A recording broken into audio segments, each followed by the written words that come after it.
Türkmenistanda gyzamyk keseliniň geýrap başlamagyna ençeme aý boldy. Türkmen häkimetleri Merkezi Aziýanyň beýleki ýurtlaryndan tapawutlykda bu kesel bilen bagly ýagdaýy resmi taýdan gozgaman, zerur çäreler barada köpçülige düşündürüş bermeýärkä çağılar keselliýär. Bu ýokunç hastalyk ýaýraýar. Azatlyň habarçylarynyň maglumatlaryna görä, daşuwdaky ýagdaý resmileri çäre görmäge mejbur edipdir. Daşuw vilayatynyň Görögli we Aktepe etrap mekdeplerinde şu günler okuwçylaryň sany az. Keselläp okuwa gatnamayan çağalaryň ençemesi gyzamakdan bejer galýarlar. Bu arada vilayatyň saglyk we bilim pudoklarynyň wekilleri Azatlyk radiosyna anonimlik şerti bilen habar berdiler. Etraplarda okuwçylar ýüzläp mekteplere barman öýlerini we hastahanalarda gyzamykdan bejer galýarlar. Okuwçylaryň arasyna 20 gün bäri mektebe gelmeýänler köp. Dip anonim gepleşen çeşmeleriň biri aýtdy. Daşuwdyň etraplaryndaky bu ýagdaý şol ýere barlyk bilen baran bilim ministrliginiň resmiýetleriniň öňsüni çekipdir. Etraplara baran barlykçylar çağalaryň okuwa gatnamaýanlygyny görüp sebäbini anyklapdyr we çäre görmegi talap edipdir. Geçen hepde Aktepe etrap mekteplerine bilim ministrliginden barlaklar gelip okuwçylaryň bu derece gelmezligini soranlarında olara etrapdaky gyzamyk epidemiyasi barada we şu sebäpden çağalaryň öýlerinde bejerge alýandyklaryny aýtdylar. Bilim resmiýetleri Destine velayatyň saglygy goraýyş müdirliginden Aktepe etrafynda gyzamyk keseliniň soňuna çykmak üçin ähli çäreleri görmegi soradylar. Dip yerli çeşmeleriň ýene biri gürrüň berdi. Barlykda etrapdaky dermanhanalarda derman gypçylygy güýçlenýär adamlar keselleýän çağalary, şol sanda gyzamak bilen kesellän körpeleri el ýüzündäki serişdeler bilen bejermäge synançýarlar. Çağalary gyzamakdan bejermek üçin enatalar syrkawlanlara at süýdüni içirmek we aýdym saz diňletmek ýaly gadymy usullary ulanýarlar. Emma bu kesel agyr geçýär. Dip daşuwdyň ýaşaýjysy aýdýar.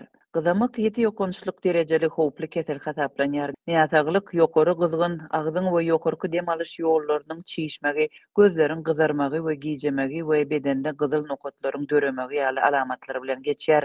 Adamyň bedeni zäherlenýär. Bu kesel esasan çağlarda bolýar we 5 ýaşyna ýetmedik körpelere has uly howp salýar. Türkmenistanda gyzamyk keseli güýzde ýaýrap başlady. Keseliň paýtagtda peýda bolanlygyny we ýaýraýanlygyny yerli habarçylar saglyk we bilim wekillerine salgylanyp noýabryň başynda habar berdiler. Şonda şawadyň ýokunç keseller hastahanalaryna gyzamak bilen kesellän çağalaryň sany köpeldi. Soňra Türkmen başyda gyzamak bilen kesellän 100den gowrak çağanyň keselhanalarda saklanýanlygy belli boldy. Türkmen başyda saglyk işgärleriniň birnäçesi gyzamagyň häzirki görnüşiniň çaltlyk bilen ýaýrap gyzamaga garşy vaksinanyň ähli dozasyny alan çağalary hem ýokaşýanlygyny we keselçiligiň agyr geçýänligini aýtdylar.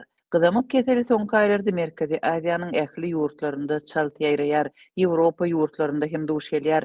Kırgızstanda birnäçe müň çağanyň kesellänligi ölüm hadisalarynyň bolanlygy habar berildi. Resmi maglumatlara görä bu ýurtda gyzamyk keseli 2023-nji ýylyň başyndan bäri hasaba alınıp başlanypdyr we güýzde ýagdaý hasam erwetleşipdir. Şeýle ýagdaý 2015-nji ýyldan bäri bolmandyr. Kırgız resmiýetleri adamlaryň çağalaryny vaksina etmekden ýüz öwürmegini keseliň ýaýramak sebäpleriniň biri hökmünde görkezýärler. Türkmenistanda gyzamyk keseliniň hasaba alınıp alınmaýanlygy we vaksina almak üçin nähili mümkinçiligiň bardygy nämälim galýar. Türkmenistanda ýokunç keselleriň statistikasy ýyllar boýy çap edilmän gelýär. Saglyk resmiýetleri keselleriň ýaýramagy barada maglumat we tesbir bermekden saklanýar.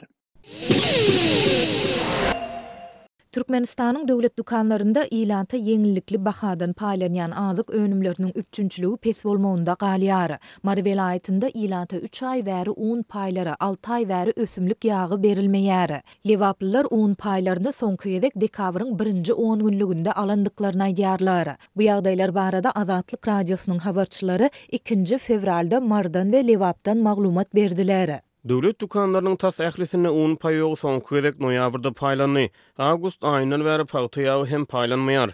Welaýatyň etraplarynyň aglabasynyň ýaşaýjylary soňky ýedek geçen ýylyň awgust aýynyň un paýyny alandygyny aýdýarlar.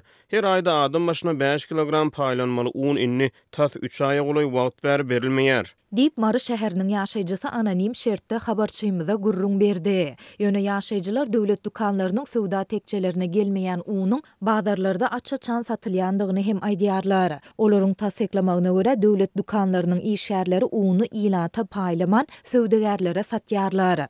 Döwlet dukanlary ilata her kilogram uny 1 manat 50 tengeden satmaly. Öni olar bu unu hususiyetçilere 2 hisse gymmada, ýagny 50 kilogramlyk bir haltasyny 160 manada satyp öz jübelerini doldurýarlar. Bazarlarda söwdegärler bu uny 260-300 manatdan satýarlar diýip ýagdaýlardan habarly ýaşaýjy gurrun berdi. Sebitin döwlet dukanlarında ilanta arzan bahadan satylmaly çöregiň üpçünçlügi hem pes. Günde satyğa çykarylmaly çörek hepdede 3 gün söwda tekçelerinde peýda bolýar. Etraplardaky döwlet dukanlaryna günnelik arzan çörek bolmaýar. Dukanlara hepdede 3 gedek çörek paýlanyp juda az meşberde satylýar. Dip marly ýaşaýjy aýtdy. Häkimetler şäher dukanlaryna yeňillikli çöregi günde iýberýärler. Ýöne ençime ýaşaýjy we dukan işgäri bu çöregiň diňe çäkli möçüriniň ýaşaýjylara paýlanýandygyny, aglaby böleginiň hususy azyk dukanlaryna we bazarlarda çörek satýan söwdegärlere satylýandygyna aýdýarlar.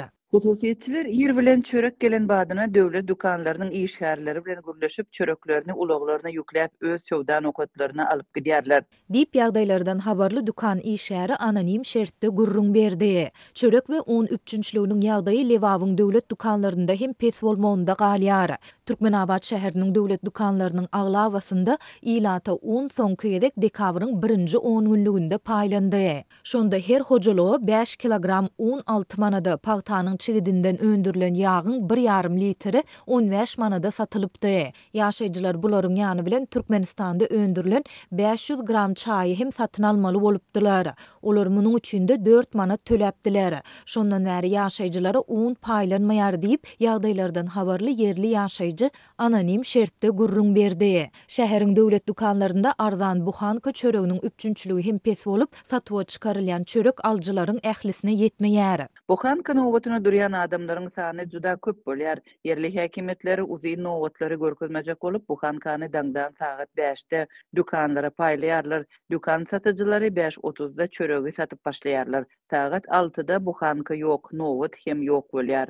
Dip habarçymyz aýtdy. Azatlyk ýokarda beýan edilen ýagdaýlar barada Lewawyň we Marynyň söwda edaralaryndan tesvir alyp bilmedi. Birleşen Milletler Romasynyň iň ýokary derejeli kadiýeti 2 fevralda Ukrainanyň Moskwanyň tas 2 ýyl odal öz goňşusyna garşy başlan doly gerimli urşundan soň gysga wagt içinde Russiýa garşy açan kadiýet işini ýurisdiksiýasynyň, ýagny resmi ýarlyklarynyň bardygyny ýa-da ýokdugyny kesgitlemeli. Kiýewiň Hagadaky halkara adalet kadiýetini açan kadiýet işi orsiýeti 2022-nji ýylyň 24-nji fevralyna başlan giň gerimli soğuşuny Günnegur Ukrainada ýaşaýan rus dillileriň genosidiniň öňüne almak baradaky galp bakanany ulanyp 1948-nji ýyldaky genosid konwensiýasyny bozmakda aýplaýar. Halkara adalet kadiýetiniň kadrlarynyň gelen deslapky karary 2022-nji ýylyň martyny Russiýanyň Ukrainada kurşuny besetmegini buyurdy. Emma Moskwa döwletleriň halkara hukugynyň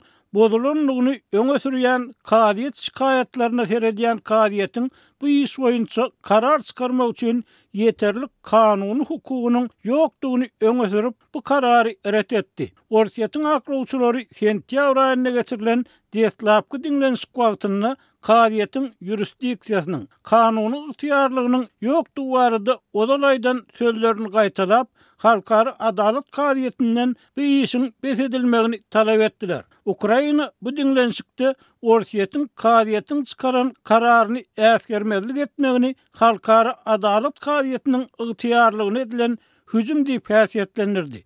Russiýanyň biziň şäherlerimizde atýan her bir raketasy bu kadiýetiň kararyna garşy gelýär diýip Ukrainanyň kadiýetdäki wekili Anton Karnev aýtdy. Kararlary kanun taýdan hökmany ýagdaýda ýerine ýetirilmeli bolsa-da bu kadiýetiň olaryň ýerine ýetirilmegini üpçün etjek serişdesi ýok. Halkara adalet kadiýeti bir adam şu hepdeniň başynda Ukrainanyň Moskwanyň Günnegur Ukrainadaky işçilikleriniň üstünden terrorçylygy maliýeleşdirmek we 2014-nji ýylda bir kanun anneksiýa edilen Krim ýarymadasyny Russiýa tarapyndan edilýän jinsy kemsitmeleri barada eden şikaýetler boýunça garşy karar çykardy.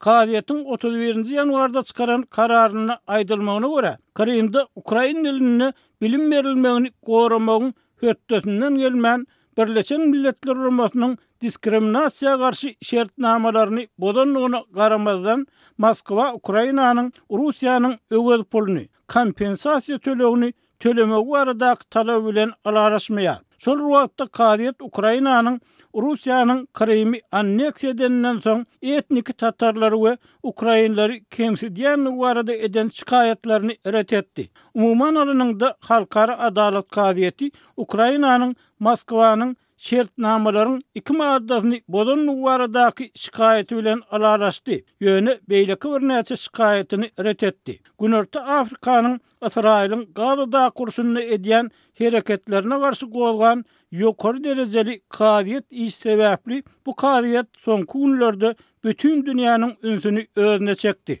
Halkara adalet kadiýeti 26 ýanwarda çykaran kararyny Israýlyň Abasa we Ýewropa Birleşigi tarapyndan terror bombasy diýilip kesgitlenen Hamas toporunyň oktyabr aýyndaky hüjümine jogap edip başlan hüjümini genosidiň öňüne almak üçin ähli zady etmeligini aýtdy. Ýöne atyşyň besedilmegini buýurmakdan kemter gaýtdy.